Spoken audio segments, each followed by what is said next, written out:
رضی اللہ تعالیٰ عنہ نے ان دنوں میں جو وہاں گزرے ہیں، جتنے بھی کوفی آئے ہوئے تھے نا، اکثر و بیشتر تو کوفے کے لوگ تھے، ان سے کہا کہ میں خود نہیں آیا، تم نے مجھے بلایا تھا، اے فلاں ابن فلاں، کیا تم نے مجھے خط نہیں لکھا تھا کہ آؤ؟ اے فلاں ابن فلاں، کیا تم نے مجھے پیغام نہیں بھیجا تھا کہ یہاں تشریف لائیے؟ اور دیکھو میرے پاس تمہارے خطوط موجود ہیں۔ وہ ایک تھیلا جس میں کہ خطوط ہے وہ بھی لا کے میدان میں رکھتے 20 جو ہے خاندان بنی ہاشم میں سے شہید ہوئے ہیں۔ حضرت حسین رضی اللہ تعالیٰ عنہ کا ایک بہت ہی حضرت امام حسین رضی اللہ تعالیٰ عنہ کا شہادت کا المناک واقعہ کیسے ہوا، آج آپ اسی ویڈیو کو دیکھیں گے۔ اور ہم جن حضرات کی ویڈیوز دیکھ رہے ہیں یہ ہے ڈاکٹر اسرار احمد نور اللہ برکتہ، اللہ تعالیٰ ان کی قبر پر کروڑہ رحمت نازل فرمائے، اللہ ان کے درجات کو بلند فرمائے، بڑے دین کی خدمت کر کے گئے ہیں۔ آج یقین مانے بڑے خوبصورت انداز میں یہ گفتگو ہم سماعت فرماتے ہیں کہ حضرت امام حسین رضی اللہ تعالیٰ عنہ کو کیسے شہید کیا گیا۔ ویڈیو کو آخر تک دیکھیے گا، انشاءاللہ بہت فائدہ ہوگا، بہت کچھ سیکھنے کو ملے گا، بہت اعتراضات کے جوابات ملیں گے۔ آئیے چلتے ہیں، اگر چینل پر نیو ہے چینل کو سبسکرائب کر لیجیے اور اس ویڈیو کو آگے سے ضرور کیجیے گا۔ آئیے چلتے ہیں، ویڈیو کو آغاز کرتے ہیں۔ حسین رضی اللہ تعالیٰ عنہ نے ان دنوں میں جو وہاں گزرے ہیں، جتنے بھی کوفی آئے ہوئے تھے نا، اکثر و بیشتر تو کوفے کے لوگ تھے، ان سے کہا کہ میں خود نہیں آیا، تم نے مجھے بلایا تھا، اے فلاں ابن فلاں، کیا تم نے مجھے خط نہیں لکھا تھا کہ آؤ؟ اے فلاں ابن فلاں، کیا تم نے مجھے پیغام نہیں بھیجا تھا کہ یہاں تشریف لائیے؟ اور دیکھو میرے پاس تمہارے خطوط موجود ہیں۔ وہ ایک تھیلا جس میں کہ خطوط ہے وہ بھی لا کے میدان میں رکھتے 20 جو ہے خاندان بنی ہاشم میں سے شہید ہوئے ہیں۔ حضرت حسین رضی اللہ تعالیٰ عنہ کا ایک بہت ہی انفنٹ چھوٹا بچہ وہ بھی شہید ہوا، باقی سب مرد، تمام مرد سوائے ایک حضرت حسین کے بیٹے حضرت علی بن حسین زین العابدین کہلائے بعد میں، وہ بیمار تھے، وہ جنگ میں حصہ نہیں لے سکتے تھے، وہ بچ گئے۔ صرف یہ ہے 10 محرم الحرام اور سن 61 ہجری میں حضور کے نواسے، اور جن کے بارے میں حضور نے فرمایا سیدہ شباب اہل الجنہ، حضرت حسین شہید ہوئے۔ کوفہ چونکہ حضرت حسین کے پاس پیغام آ رہے تھے کوفے سے، چونکہ کوفے کو حضرت علی نے دارالخلافہ بنا لیا تھا، اور وہاں سمجھا جاتا تھا کہ حضرت علی کے ہمدرد اور حضرت شیعان علی جنہیں ہم کہیں، ان کے ساتھی ہم خیال یہ لوگ ہیں کثرت کے ساتھ، اور وہاں سے اب خطوط کا تانتا شروع ہو گیا، آپ یہاں آئیے، ہم بےتاب ہیں، آپ کا استقبال کریں گے، آپ کے ہاتھ پر بیعت کریں گے، تاکہ یہ جو قیصر و کسریٰ کی سنت شروع ہو رہی ہے اس کو روکا جا سکے۔ وہ تانتا بنا ہوا ہے خطوط کا۔ تو حضرت حسین رضی اللہ تعالیٰ عنہ نے فیصلہ کر لیا کہ میں کوفے جاؤں گا۔ حضرت زبیر روکتے رہ گئے کہ نہیں، کوفیوں پر اعتماد نہ کیجیے، یہ زبانی کلامی ساتھ دیتے ہیں، جب ڈنڈا چلتا ہے تو پھر یہ ہٹ جاتے ہیں میدان سے۔ اور حضرت حسین رضی اللہ تعالیٰ عنہ بامروت انسان، شریف النفس انسان، کیسے ممکن تھا غیرت مند غیور انسان وہ کیسے ان کی بات کو رد کرتے تھے؟ لہذا اچھا چلو چلتے ہیں کوفے کی طرف۔ آگے بڑھتے چلے گئے، کربلا میں پہنچ گئے، جو کچھ وہاں ہوا ہے پھر آپ کو معلوم ہے۔ اس میں یہ بات ہے، پہلے 1000 کا لشکر بھیجا تھا عبید اللہ ابن زیاد نے، اس پر حضرت حسین رضی اللہ تعالیٰ عنہ نے جو باتیں کہی وہ کچھ اثر انداز ہو گئی۔ ان کا افسر جو تھا حر بن یزید تمیمی، وہ بعد میں حضرت حسین کا حامی ہو گیا، اور حضرت حسین کے ساتھ ہی اس کو بھی شہادت نصیب ہوئی۔ پھر دوسرے کو بھیجا عمرو بن سعد۔ عمرو بن سعد بھی ایک بڑی عظیم شخصیت کا بیٹا تھا، حضرت سعد ابن ابی وقاص جو فاتح ایران تھے، اور جن کو غزوہ احد کے موقع پر حضور نے فرمایا تھا کہ اے سعد تیر چلاؤ، میرے ماں باپ تم پر قربان۔ جبکہ احد میں گھیراؤ کر لیا تھا حضور کا، اور کفار قتل کرنے کے لیے ہجوم کر رہے تھے، اور کچھ حضرات تیر چلا چلا کے انہیں پھینک رہے تھے، دور جو ہے ہٹا رہے تھے، ان میں سے حضرت سعد ابن ابی وقاص بھی تھے۔ پھر وہ فاتح ایران تھے، اسی لیے گورنر بن گئے تھے ایران کے۔ سعد جو ہے ان کا بیٹے، یہ عمرو جو ہے یہ اب ایک بڑے صوبے کا گورنر بھی تھا، اس وقت 4000 آدمی دے کر بھیجا، وہ بھی نرمی کرتا رہا، اس نے کوئی تشدد نہیں کیا، اس کے اندر بہرحال اپنے عظیم باپ کے خون کا کچھ اثر تھا۔ لیکن یہ کہ پھر ابن زیاد کو اطلاع مل گئی کہ عمرو ابن سعد جو ہے وہ تو لے تو لال کر رہا ہے، حملہ نہیں کر رہا، قتل نہیں کر رہا، بلکہ یہ کہ وہ تو اس راستہ بھی دینے کے لیے تیار ہے کہ نہ مدینے کی طرف جائیے اور نہ آپ مکے کی طرف جائیے، نہ کوفے کی طرف جائیے، بلکہ آپ چاہے تو دمشق چلے جائیں، یزید سے اپنا معاملہ کر لیں۔ اس پر ابن زیاد نے پھر وہاں سے خط لکھا ہے، میں نے تمہیں اس کام کے لیے بھیجا تھا، میں نے تمہیں حکم دیا تھا حسین سے میری بیعت لو، یعنی میری بیعت کے ذریعے یزید کی بیعت لو اور اسے پکڑ کر لا کر میرے سامنے پیش کرو۔ لہذا پھر اس نے ایک بہت خوخار شخص کو زیادہ فوج دے کر بھیجا ہے، اور وہ جو ہے اس نے آ کر جو ہے شمر میں پھر اس نے فیصلہ کن معاملہ کیا۔ حضرت حسین رضی اللہ تعالیٰ عنہ نے ان دنوں میں جو وہاں گزرے، جتنے بھی کوفی آئے ہوئے تھے نا، اکثر و بیشتر تو کوفے کے لوگ تھے، ان سے کہا کہ میں خود نہیں آیا، تم نے مجھے بلایا تھا، اے فلاں ابن فلاں، کیا تم نے مجھے خط نہیں لکھا تھا کہ آؤ؟ اے فلاں ابن فلاں، کیا تم نے مجھے پیغام نہیں بھیجا تھا کہ یہاں تشریف لائیے؟ اور دیکھو میرے پاس تمہارے خطوط موجود ہیں۔ وہ ایک تھیلا جس میں کہ خطوط ہے وہ ملا کے میدان میں رکھ دیا۔ یہ حضرت حسین رضی اللہ تعالیٰ عنہ کی شرافت اور اپنی صاف دلی، کوئی اس کے اندر عیاری نہیں تھی ان کے اندر، معاذ اللہ ثم معاذ اللہ، لیکن یہ کہ اس کا نتیجہ اچھا نہیں نکلا۔ نتیجہ کیا نکلا؟ اب انہیں پتا چل گیا کوفیوں کو، اگر اب حسین زندہ دمشق پہنچ گئے یزید کے پاس تو یہ ہم سب کا بھاڑا پھوڑ دیں گے، ہماری شامت آ جائے گی، لہذا اب تو کسی صورت انہیں زندہ نہیں رہنے دینا۔ یہ ایک بڑا اہم واقعہ، نوٹ کر لیجیے اس کو، اس لیے کہ حضرت حسین نے ایک ایک کا نام لے کر، اے فلاں ابن فلاں، اے فلاں ابن فلاں، اے فلاں ابن فلاں، کیا تم نے خط نہیں لکھا تھا؟ کیا تمہارا پیغام نہیں تھا؟ اب انہوں نے دیکھا کہ یہ بھانڈا اگر یزید کے ہاں جا کر پھوڑ دیا گیا تو پھر ہماری خیر نہیں ہوگی۔ یہی وجہ ہے حضرت حسین کو شہید کرنے کے بعد، یہ نوٹ کر لیجئے، 72 آدمی تھے کل، جس کو کہہ لے لشکر حضرت حسین کا رضی اللہ تعالی، ان میں سے 20 خاندان بنی ہاشم کے چشم و چراغ تھے۔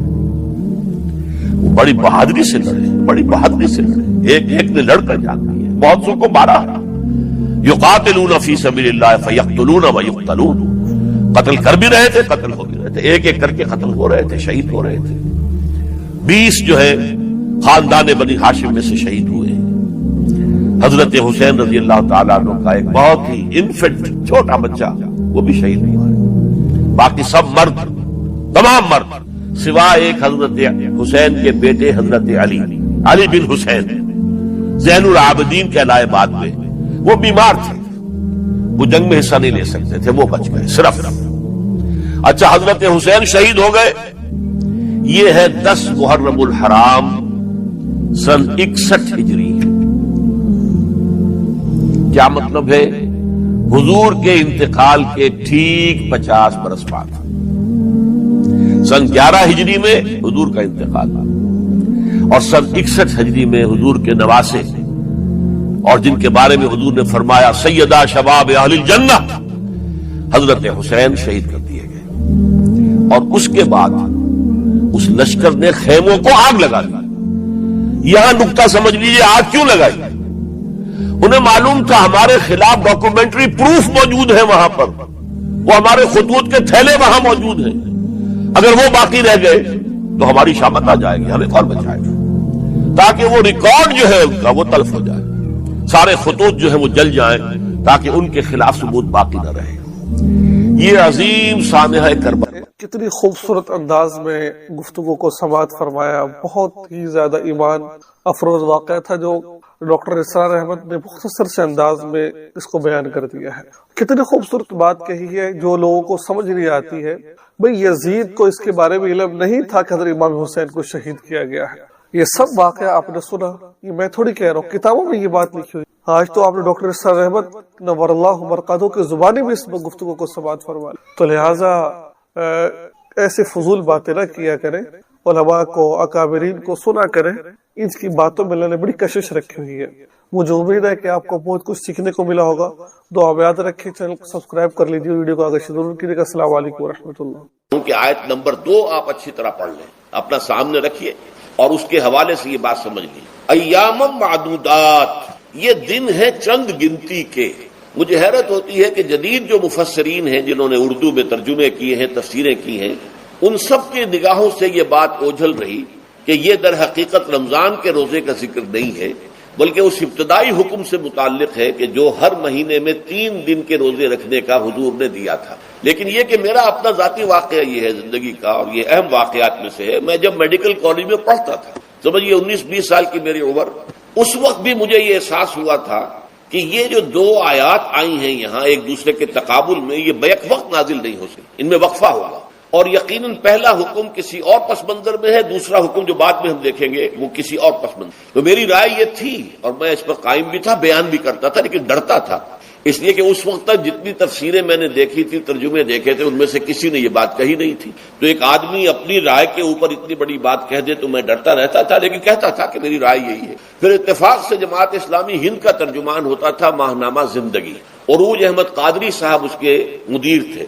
وہ جو ایک پرچہ آیا اس میں انہوں نے ایک تنقید کی تھی مولانا سید انور شاہ بخاری رحمۃ اللہ علیہ پر، کہ ان کشمیری رحمۃ اللہ علیہ سے ان کے اوپر یہ تنقید کی تھی کہ انہوں نے یہ عجیب بات کہہ دی ہے کہ یہ جو حکم ہے یہ رمضان کا نہیں ہے، بلکہ رمضان سے پہلے جو حضور نے حکم دیا تھا 3 دن کے روزے رکھنے اس سے متعلق ہے۔ اب مجھے اس کے اوپر پورا اطمینان ہو گیا کہ اگر سید محمد انور شاہ کاشمیری رحمۃ اللہ علیہ کی رائے یہ ہے تو متفق گردید رائے ابو علی بارائے من، مجھے اب اس سے زیادہ اور کسی سند کی ضرورت نہیں۔ بعد میں نے جب تفسیر کبیر امام رازی رحمۃ اللہ علیہ کی اس کا بھی مطالعہ شروع کیا تو میں حیران ہوا کہ سلف میں تو یہ رائے کثرت سے موجود تھی۔ کیا سبب ہوا ہے کہ آج کے دور کے جو مترجمین اور مصنفین ہیں ان کی نگاہوں سے بالکل یہ بات اوجھل ہو گئی؟ اس معاملے کو میں حل آج تک نہیں کر سکتا، لیکن اب میں پورے تیقن سے آپ سے کہہ رہا ہوں کہ یہ جو پہلی 2 آیتیں ہیں ان کا تعلق صوم رمضان سے نہیں ہے، بلکہ ان کا تعلق ہے وہ 3 دن کی۔ اس کی سب سے بڑی دلیل اس کے اندر موجود ہے، ایام معدودات، گنتی کے چند دن۔ اب 30 یا 29 دن جو ہے وہ گنتی کے چند دن نہیں ہو سکتے، وہ اچھی بڑی تعداد ہے۔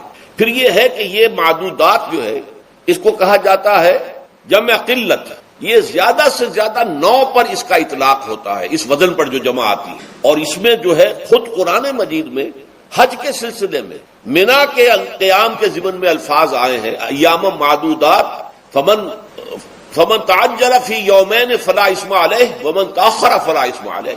منا میں قیام ہے گنتی کے چند دن، تو جو 2 دن ہی میں جلدی کر کے وہاں سے واپس ہو جائے اس پہ بھی کوئی اس گناہ نہیں ہے، اور جو مؤخر کر کے 3 دن پورے کرے اس پر بھی کوئی گناہ نہیں ہے۔ تو وہاں پر بھی نظیر موجود ہے کہ 2 یا 3 دن پر اس کا اطلاق ہو رہا ہے۔ تو یہاں پر ایام معدودات سے لازماً یہ مراد ہے کہ یہ 3 دن جو ہے ہر مہینے میں 13ویں، 14ویں، 15ویں، در حقیقت اس روزے سے متعلق یہ آیت آ رہی ہے۔ اور یہ بھی نوٹ کر لیجئے کہ رمضان کے روزے کی فرضیت کے بعد بھی حضور کا معمول اور آپ کے صحابہ کا، اور جو بھی ہمارے ہاں اتباع کرتے ہیں حضور صلی اللہ علیہ وسلم کا نوافل میں بھی ان کا یہ معمول ہے، ہر مہینے میں یہ 3 روزے حضور بعد بھی رکھتے تھے، اور آپ کے بہت سے صحابہ رکھتے تھے، اور آج بھی ہمارے ہاں بہت سے لوگ جو دیندار ہیں اور جن کے اندر یہ جذبہ ہے اتباع سنت کا، وہ رکھتے ہیں۔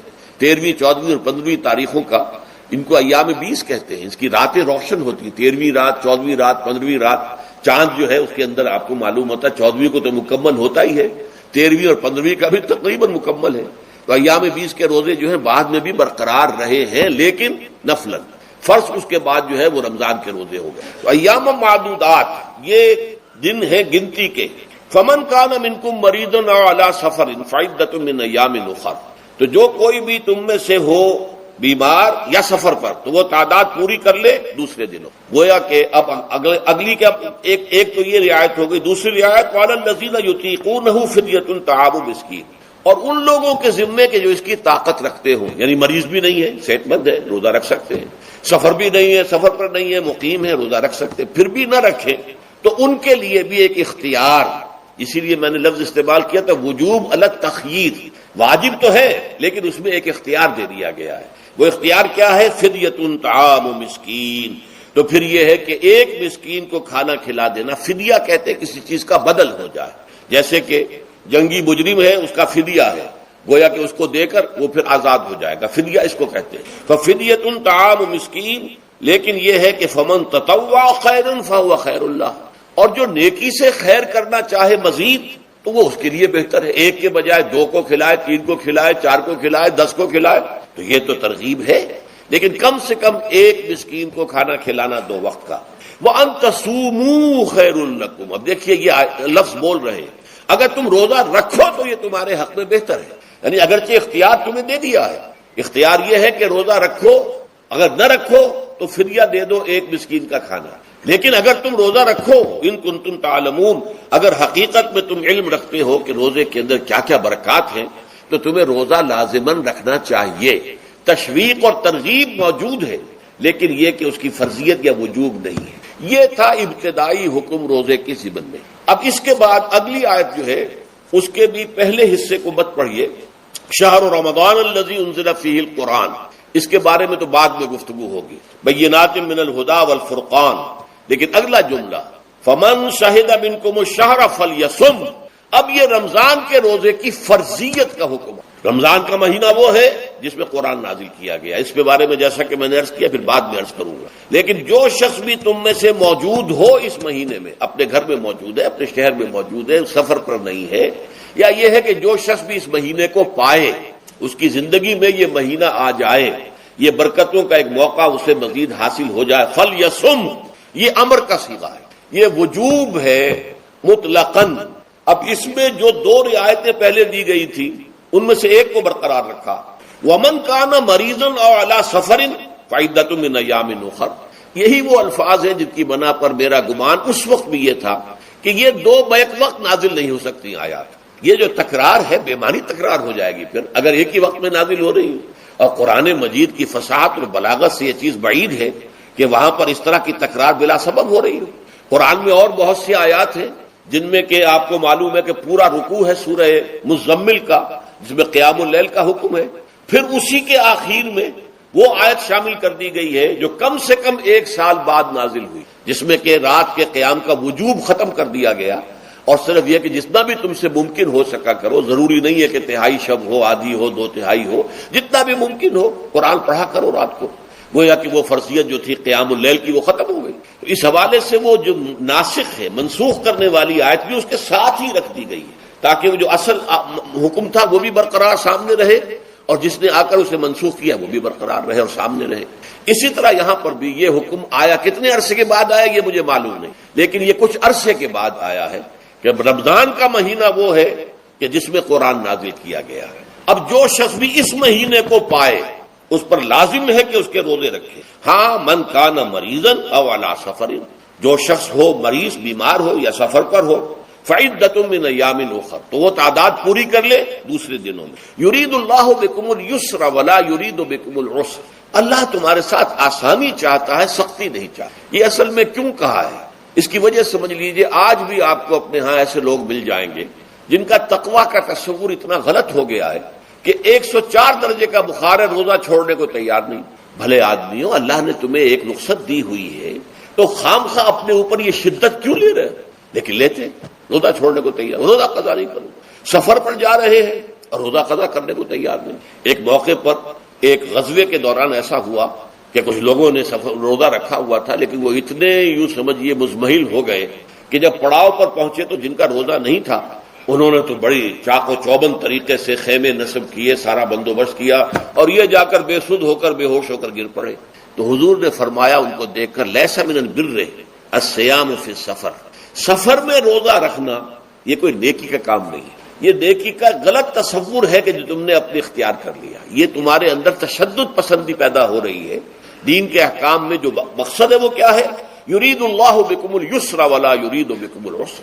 اسی پر عمل کرتے ہوئے حضور نے فرمایا ہے کہ جو بھی علماء دین ہیں یا جو رہنمایان دین ہیں ان کا کام کیا ہے؟ آپ نے فرمایا یسروا ولا تعسروا، دیکھو آسانیاں پیدا کرو، سختیاں پیدا نہ کرو۔ دین میں سختیاں پیدا کرنا بھی وہ اسر اور اغلال بن جاتا ہے کہ جس کو رفع کرنے کے لیے اور جس سے لوگوں کو، یہودیوں کو اور تمام اہل کتاب کو نجات دینے کے لیے اللہ تعالیٰ نے اپنے رسول محمد صلی اللہ علیہ وسلم کو بھیجا۔ وَيَضَعُ عَنْهُمْ إِصْرَهُمْ وَالْأَغْلَالَ الَّتِي كَانَتْ عَلَيْهِمْ، کہ جہاں وہ نیکی کا حکم دیتے ہیں، بدی سے روکتے ہیں، پاکیزہ چیزوں کو حلال ٹھہراتے ہیں اور خبیث چیزوں کو، ناپاک چیزوں کو حرام قرار دیتے ہیں، وہیں وہ لوگوں کے اوپر سے وہ بوجھ بھی ختم کرتے ہیں کہ جو انہوں نے خام خواہ اپنے اوپر لاد لی۔ تو ان میں سے یہ بھی ہے کہ یہ نیکی کا کام نہیں ہے کہ آپ سفر میں ہیں اور روزہ رکھ رہے ہیں. یرید اللہ بکم اليسر ولا یرید بکم العسر ولتکملوا العدۃ، لیکن یہ بات واضح رہے کہ اب تمہارے لیے تعداد کو پورا کرنا لازم ہے. یہ نہیں ہے کہ آپ اس کی جگہ پر فدیہ دے دیں تو بات پوری ہو جائے گی. نہیں، روزے کی تعداد آپ کے رمضان میں 2 روزے 3 روزے چھوٹ گئے بیماری کی وجہ سے، ٹھیک ہے، لیکن دوسرے دنوں میں اس کی قضا دینی لازم ہے. وہ روزے رکھنے جو ہے آپ پر لازم ہے، ان کا کوئی بدل جو ہے وہ فدیہ نہیں ہو سکتا. البتہ یہ نوٹ کر لیجئے، یہ حکمت نبوی ہے کہ یہاں اگرچہ وہ فدیے کا حکم جو ہے گویا کہ بظاہر قرآن مجید کے الفاظ سے محسوس ہوتا ہے کہ مطلقاً منسوخ ہو گیا، لیکن حضور نے اس کو خاص حالتوں میں باقی رکھا ہے. کوئی شخص اتنا بوڑھا ہو چکا ہے یا خاتون اتنی بوڑھی ہو چکی ہے کہ دن بھر کا فاقہ جو ہے اس میں اندیشہ ہے کہ کہیں ہلاک نہ ہو جائے.